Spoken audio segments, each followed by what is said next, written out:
¿Cómo están? Otro capítulo más de Atando Historias, esta vez en un escenario diferente. Fue el debut en las sierras cordobesas.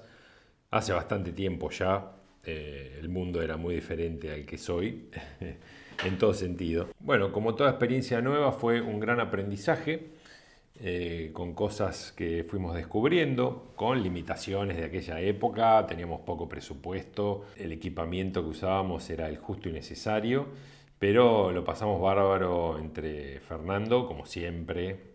Ya es una persona conocida, un personaje conocido para todos. Sebastián, que ha estado en varias de estas historias que cuento, y yo. Un viaje que recuerdo de manera particular, porque como digo, fue una experiencia nueva para nosotros, y ver truchas en ese tipo de arroyos fue muy motivante. Arroyos muy chiquitos, con una buena población de truchas, al menos en esos años. Yo sé que en Córdoba hay truchas muy grandes, pero a nosotros realmente el tamaño no nos representaba nada, simplemente era la experiencia de estar en un lugar nuevo. Y bueno, y pescamos muy bien. Así que los dejo con el episodio 8 de Atando Historias, temporada 2, Sierras Calientes.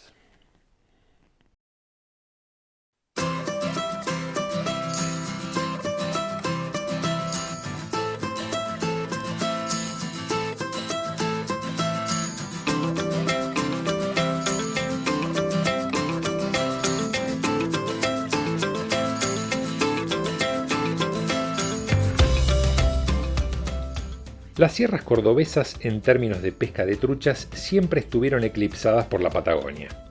Cordillera mata sierras, Patagonia mata Córdoba. Pero aun cuando las serranías de los comechingones indefectiblemente corrían en segundo lugar en esta carrera, algo hacía que fantaseáramos con traicionar al menos una vez a la Patagonia y vivir una aventura en Córdoba. La información disponible por entonces no era mucha.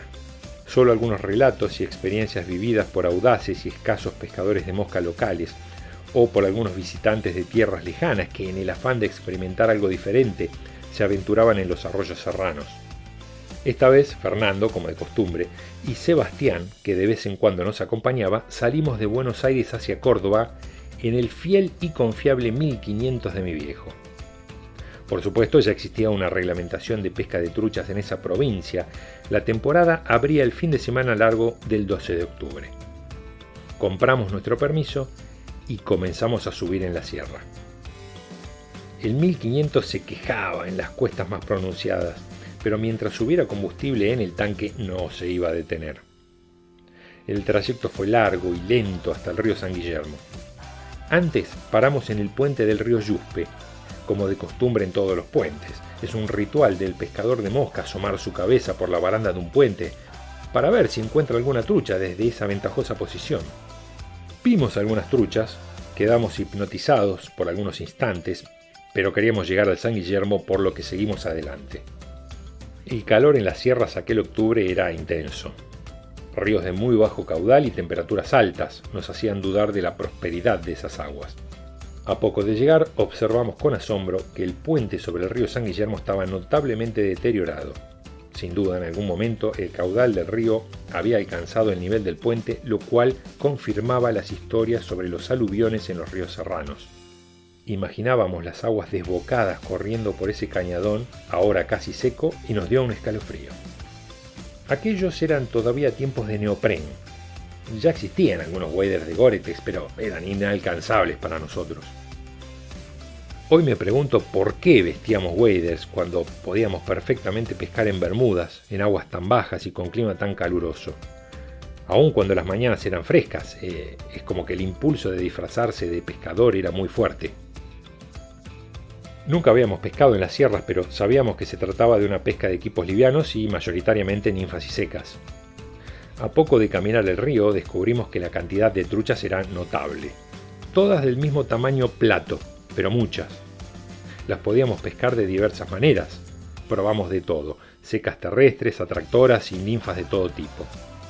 Al cabo del primer día ya podíamos decir que habíamos pescado en Córdoba.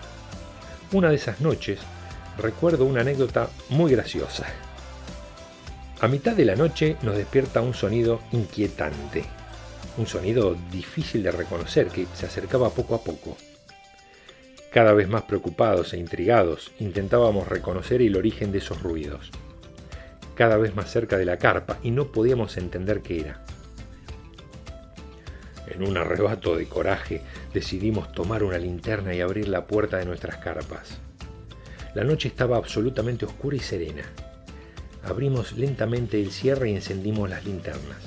El sonido se detuvo. Hubo unos segundos de tensión, hasta que el haz de luz se topa con un brillo. Ahí, a no más de 2 metros. El corazón se nos detuvo por un instante hasta que el cerebro comprendió lo que estaba viendo.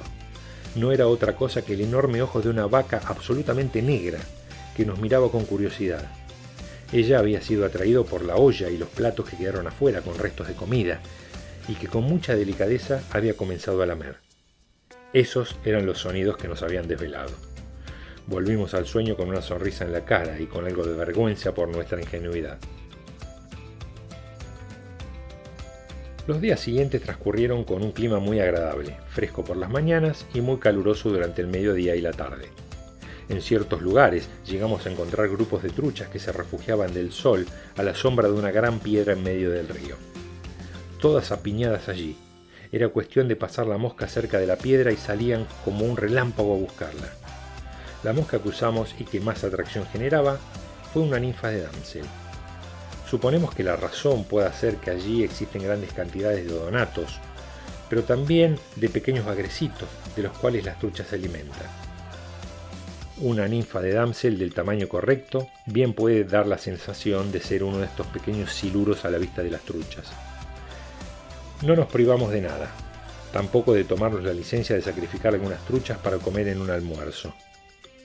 Nunca más volví a Córdoba, hasta hace un par de años cuando Federico Prato me convocó para hacer imágenes de esas maravillosas aguas perdidas en las viejas y erosionadas elevaciones cordobesas. Aun cuando la Patagonia se sigue imponiendo en esta pulseada, sospecho que debería visitar con más frecuencia esos misteriosos arroyos y a sus truchas.